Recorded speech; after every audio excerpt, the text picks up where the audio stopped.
Hello, you're watching News 9 Facebook Live with me, Suresh. Well, there's a lot of talk with respect to the Sero surveillance which was being taken up even in the month of May. We did see that the ICMR had done a Sero surveillance to understand how much of a population was actually affected by COVID-19 and how much more time will it take for the herd immunity to even develop in India. Probably several studies have already indicated that India has the best demography to develop the herd immunity, and this way we can fight COVID-19. Now, as on Saturday, the Delhi government, as part of the 5 concepts which they have taken up, this is one of them, where the Delhi team, along with the National Center for Disease Control, which has been set up by the Union Health Ministry.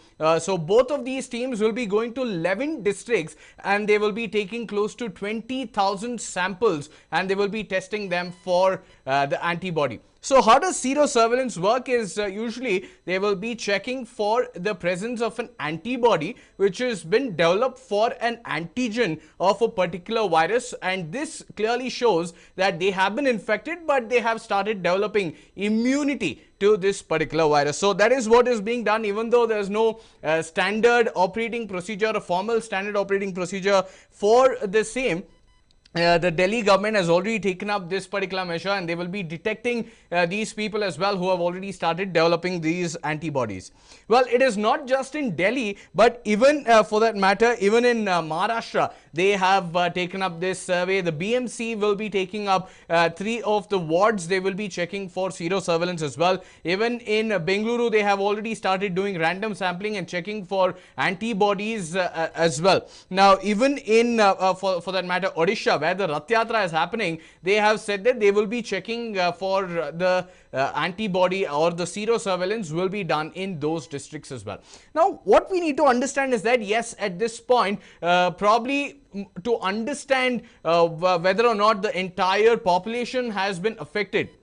Why is it important is because now we are at a point where we have already crossed the 5 lakh margin, and probably in the coming days we could also end up in the 2nd position on the world tally as well. So the best bet for us at this point, even though there is a race for getting a cure, probably we will have to look at herd immunity as well, because that is one of the options which India has. Well, to understand what Sero surveillance is, how difficult it is, how we can go forward, and whether Karnataka can also take up this Sero surveillance, I'm joined in by Dr. Vishal Rao, the oncologist at HCG, as well as a person who's spearheading the entire project for the plasma therapy as well in Bengaluru, Karnataka. Many thanks for joining us, Doctor. Firstly, the question is, Sero surveillance is being taken up in Delhi. How effective will it be? How will it help us in understanding the entire spread of virus in India? So, thank you for inviting me here. From various states, now we have been mulling over this fact. Sorry.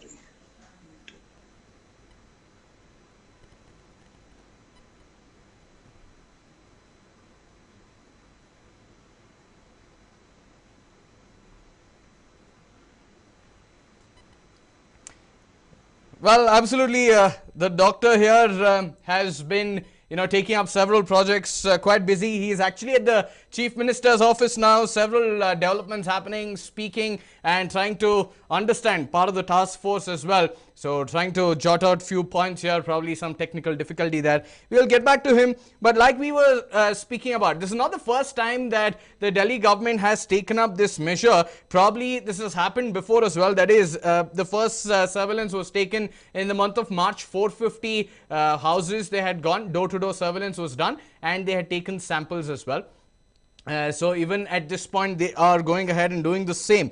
So probably at this point, the Niti Aayog on one hand is trying to check for the same in Maharashtra, in Delhi as well. After Amit Shah, the Union Home Minister, held a meeting after the Supreme Court pulled up the Delhi government as well, asking them what was happening in the entire state. That is when they said there will be 5 aspects in the Delhi's plan to control the spread of COVID-19, because it is the worst affected city in India, standing with close to 75,000 cases being reported. So that is why at this point they have said that yes, we will have 5 concepts where we will be going forward, and one of them is zero surveillance. So it is part of the the entire plan to combat the spread of COVID-19. So yes. Now, speaking about the same, Unlock 1.0 is in place. Unlock 2.0 will also coming to force. So we'll speak about this. Coming back to you, Doctor, you were speaking about the zero surveillance. So how difficult is it, or how important is it for the entire country to understand how many of them have been infected with this virus? So, first of all, thank you for inviting me. I would like to reiterate that zero surveillance should not be used to replace any other diagnostic test. Now, the WHO has time and again shared this, and even the ICMR has spoken about this, that zero surveillance is a way to try and look at the general immunity exposure and should not be used as a diagnostic method, which means by doing this test in an ELISA, I can come to know 2 antibodies, the IgG and the IgM. Now, in the initial few days of exposure, within a few days, within a week, the body starts to develop certain antibodies for the COVID virus, which is the IgM. The IgM is the first antibody or the first weapon that is produced in the blood. And thereafter, within the next few weeks, you go in for IgG antibodies, which maintain the long-term immunity. Now, by doing these zero surveillance tests, the word zero surveillance means the word zero is blood and the surveillance means you're monitoring it. Now, this is typically done in the post-infective phase to monitor the progress of immunity in the population. It is never done as a strategy to diagnose. The reason being that it has less sensitivity and more specificity. Now, to make this thing simpler, it means that every person who's positive need not be actually virus positive, but if it is completely negative, it would confirm that the person has not been exposed. So it's a little complicated in terms of medical terminology to understand it, but what's simple to know is it is not to be confused with a diagnostic test. Now, at the same time, Doctor, one thing which we have to understand, even in Karnataka, the ICMR had taken up the zero surveillance, and they had said that 0.79% of them have already got this particular virus and they have already cured. So probably they have started developing antibodies. So in the coming days, can we expect that even Karnataka will be seeing a similar surveillance being taken up in a larger scale? Ideally, we should. Ideally, we should now. The reason is now with the numbers rising, we have come to acknowledge the fact that PCR in a large scale setup would not be feasible, would not be easy. Correct. Whereas the zero surveillance is a more feasible approach. Rapid antibody tests are a more feasible approach because they are not, you don't need a very costly lab, a costly equipment. It's just a drop of blood and a buffer. And it's a rapid test which can give you an answer in 10 minutes. So in terms of feasibility, it's a very practical test. So to just give you an example, if I place the rapid antibody test in my hospital and I have 20 patients waiting, it will take me just 5 minutes to get me an answer as to whether he's developed the antibodies or not. Correct. Now that gives us a fair indication. So that a lot of papers are now being published to say that this kind of approach could help people resume work faster. Well, even in offices. Well, even ICMR for that matter, they brought in that ELISA Kavach kit, which has said that the specificity is kind of 97.9% and sensitivity is also quite high with 92.37%. So probably we should start taking this up, even though random sampling is hard. If you have to do RT-PCR test, it will take at least 30 minutes to 40 minutes. So probably now we should start checking how much of our population has already developed this virus. So just to add to the point, RT-PCR takes 24 hours nowadays. Okay. At least. Okay. And sometimes it's the backlog currently is at about 25,000 cases. So it's not easy for us to get these reports easily. Okay. Even in private labs that I've been interacting with, they're taking almost a day to give you the report. Okay. Because there is a whole lot of procedures involved in it. Whereas here it's like a diabetic who takes one drop of his blood, puts it in the glucometer and gets the report. Correct.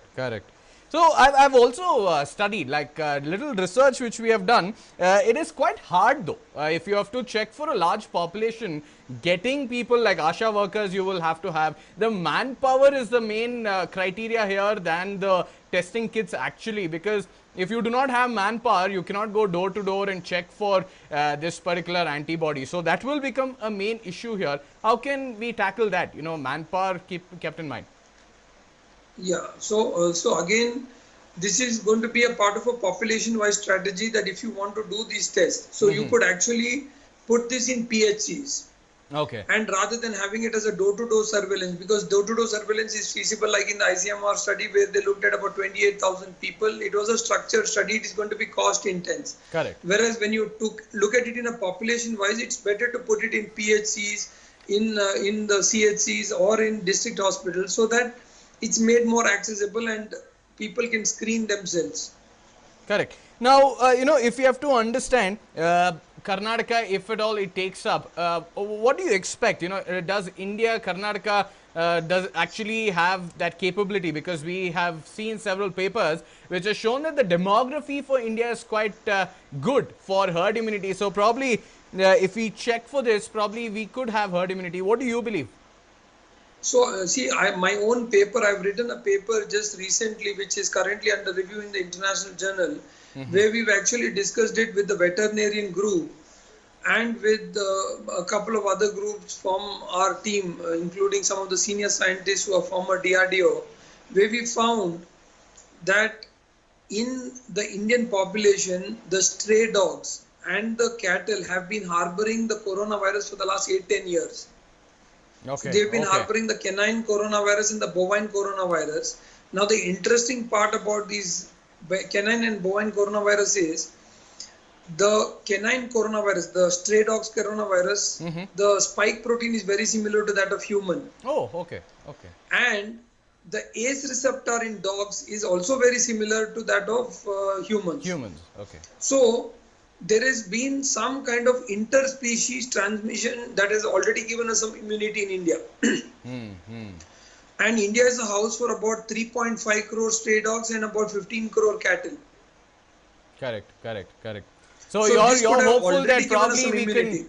You're hopeful that probably we can have herd immunity if at all we identify at the earliest. Yeah, but herd immunity always comes at a cost. Now, there are formulas that epidemiologists use to actually predict herd immunity, which roughly takes about 60% of the population to get affected. Oh, now, okay. this needs to be understood more seriously, because if you go aggressively on this and if you start ending up with US-like numbers with massive amount of deaths, you will not be able to handle the deaths. Correct. So it's a very cautious approach when you talk about herd immunity, and especially when the R0 of the virus is less, these kind of herd immunities are feasible to talk about. Correct. Okay, doctor, thank you so much for joining with us. Like, you have given us a lot of information and also spearheading the plasma therapy treatment here. Probably now, Sero-Survey, yes, it is of a lot of importance is there, and it could be beneficial for the entire country. But at the same time, it will come at a cost. Herd immunity will come at a cost. But all we can hope for is that probably in the coming days, we could see the Sero-Survey being taken up across India, and probably we can start identifying if at all we get the antibody, and if we see that a large population has already started developing antibody, then that clearly shows that we have attained the herd immunity, and probably in turn we will be able to fight out COVID-19. Well, what do you think? You can leave in the comment section. But that's all we have in this edition of Facebook Live. Do join us next time. Thank you.